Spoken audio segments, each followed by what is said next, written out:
Hello guys. So this week's coaching call, I'm going to go over kind of dynamic warm-ups, what they are, why they're important, how you should be doing them, when you should be doing them, just a general overview of dynamic warm-ups, because I think it is starting to just become more popular, which is great, but I still do think there are some people who are just not really sure what that means. And it's really easy to get injured. So this is kind of like an injury prevention kind of situation. So it will help with that too. So what is a dynamic warm-up? A dynamic warm-up is essentially you're warming up a specific muscle group in a specific way to perform a specific movement, right? Okay, so if we're going to start the workout with some squats, like some back squats or something like that. Or just if you're gonna do a lower body workout, let's just go start there. Your dynamic warm-up is gonna consist of like leg lifts, like leg swings forward, some walking toe touches. You can do some hip hinges, squats, just anything that's gonna warm up your body to do that movement. So what we don't wanna see is us stretching our lower body. So we don't wanna see any kind of like stretches, which are like holds. Static stretches are holds that we do when our body is warm to stretch our muscles. We do not want to stretch our muscles before a workout. Okay, we want to get our muscles ready to perform movements, not necessarily stretch them, especially not cold muscles. So you can also do just like a walk or something like that. A walk is okay. It's gonna be more okay if you're doing like lower body that day, but if you're doing upper body, a walk isn't really gonna get you ready to do that. So that's why dynamic warm-ups are so important. So today I'm gonna focus on upper body dynamic warm-up because I've had a few people in the small group training who have struggled specifically with this. So that's why I'm doing it. So as far as warming up the upper body, so you'll see a lot of walkouts in your movements, and a lot of arm circles, some jumping jacks just to get the blood flow going. And then there are a few things that you can do in addition to that, and just you want to make sure that you have good mobility for this. So this is a good way to create that mobility for you. So you basically are going to take a large rubber band, boop, like so, and you want to hold it until you got good enough resistance, but also far enough so that way you have a good range of motion. So for example, if I was to hold it really, really close like this, that's going to be very, very straight, and I'm not going to get much range of motion. And that's just me. That's just my flexibility. So you have to find out where you are most flexible at. And for me, I know I'm going to take it a little bit further apart. I'm going to be able to go all the way back like that. And this is just going to get my shoulders nice and ready to move. Another thing you could do with the band, hold it upright, and then you go lateral, lateral, lateral. So again, you want to be moving. So we're not stretching. So where you go like here and just kind of hold. We don't want to do that stretching just yet because you're getting your body warmed up to do what it needs to do. So that's why dynamic movements are just so important.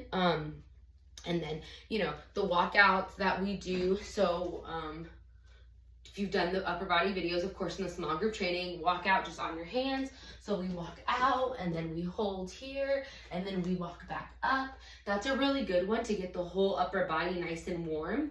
Another one I like is a dynamic plank. So you'll be in this upright position and then you will rotate, come back, rotate, come back.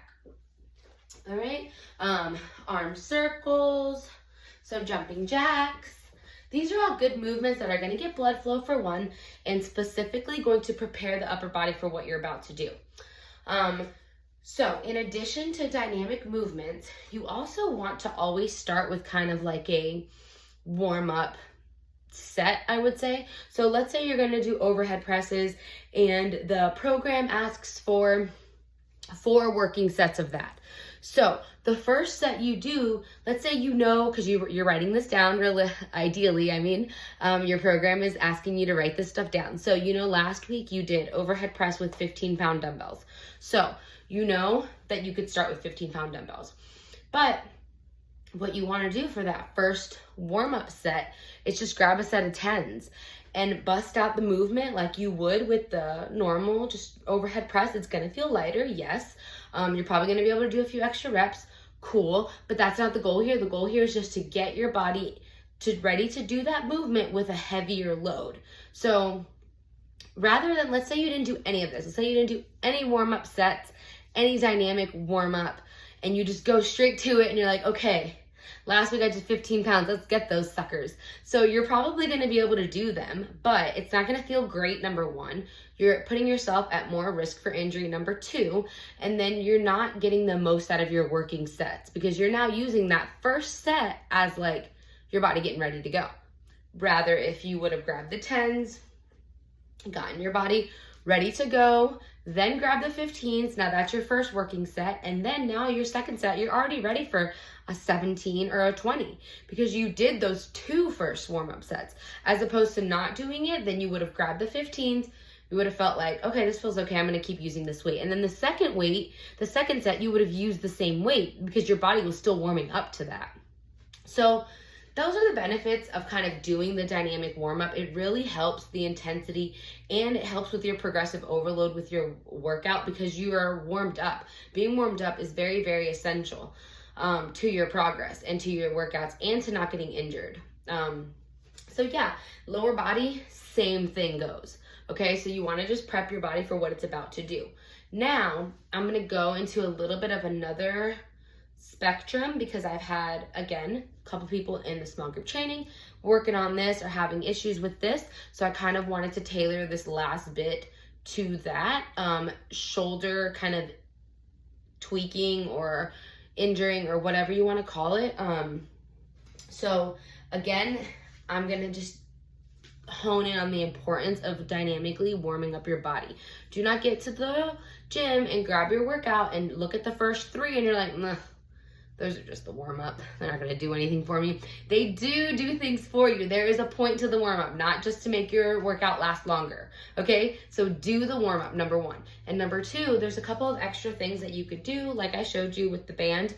That's going to really help you as far as once you've gotten to the point where you haven't done, the dynamic warm-up so much and you're just kind of like in a place where it's hurting now and you don't really want to put more load on that, obviously. So the warm-ups, like I was saying, like this could literally be your workout. You could do a few sets of this while you're getting, just while you're letting your shoulder rest from any like strain or bruising or whatever you may have caused.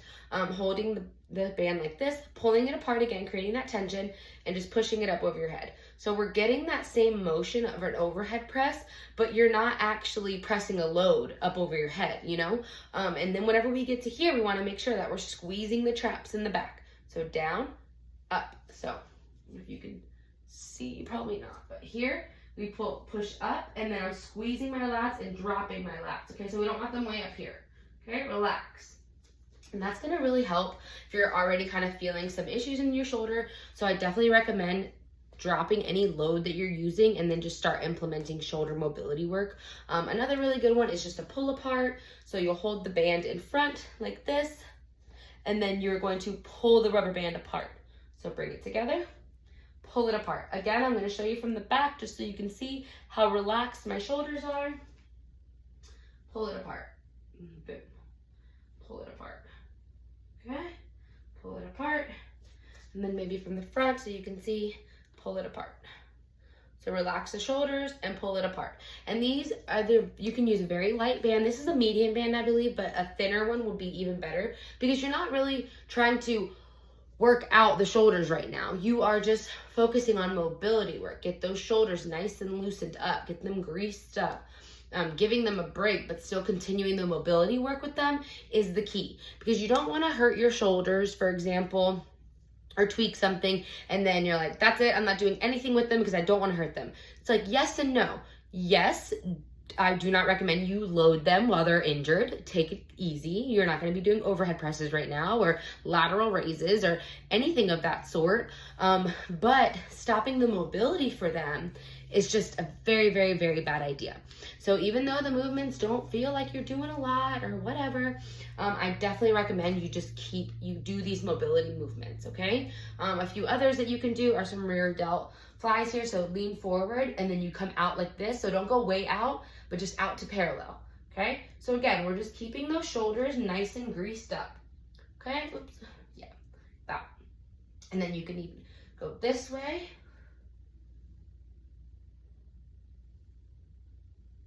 All right. Okay, and then just big circles. Again, these are not movements or, these are not going to build strength or anything like that, but these are going to keep the mobility going while you rest those shoulders from any possible additional injuries. So please focus on that. If you're struggling with any kind of mobility, or not any kind of mobility, any kind of tweaking in any muscle group this week, or you have been for a few weeks, focus on this mobility work. So again, I put an emphasis on the upper body this time, but I can definitely do a lower body dynamic movement or explanation or whatever if that's going to be beneficial. But I just kind of wanted to give an overview of what dynamic warm-up is, why it's so important, and kind of ways that you can do it, with again the emphasis on the shoulders, because I've been speaking with some of the people in the small group and that's what they're having issues with. So that's why I wanted to kind of focus on that. So overall takeaway, make sure you warm up your body to do the movements it is about to do. So if you're training upper body, you need to have a dynamic warm-up that is centralized towards the upper body.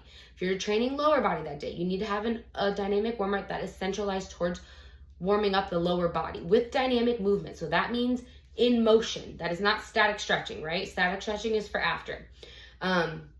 Focus on a couple of warm-up sets that you introduce. You don't have to do every movement like this. Like if you're doing cable kickbacks on the machine, or bicep curls, you don't need a dynamic warm-up to do that. Chances are by the time you get to that, you're warmed up from your workout, But I mean on the major lifts. So if you're doing an overhead press, if you're doing a bent row, if you're doing a deadlift, practice, get a warm-up set in. It doesn't hurt to do 10 with a light weight that you can do.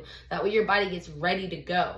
And then definitely if you do start to notice like a twinge or a tweak or something doesn't feel good, listen to your body. Stop loading, or cut that load in half until it feels better. And then also please do not ignore the mobility work because you feel like there's no point to it, or it's not part of the strength program, or it's not part of the weight loss program, or whatever. That's not the point, okay? We need to make sure our muscles and our limbs are fighting ready. All right, so that way you can progress. So whenever you recoup from it, you can go back in and crush it. So I'm gonna stop rambling because I explained what they are, why they're important, how to do them. And that was the point of this video. So I will see you guys next time. And if you have any questions, issues, concerns, whatever, please shoot me. You can shoot me a private message so that way, the whole group doesn't have to know about what you're specifically going through or what you want to know. And then I'm happy to make the main video about this because I'm sure there are other people who are struggling with the same thing, just haven't spoken up. Or I can make, the last little portion questions that people want to know. So either way, I can make it happen and I'm here to answer your questions. So please don't be shy in asking, okay? Okay, mwah, ciao.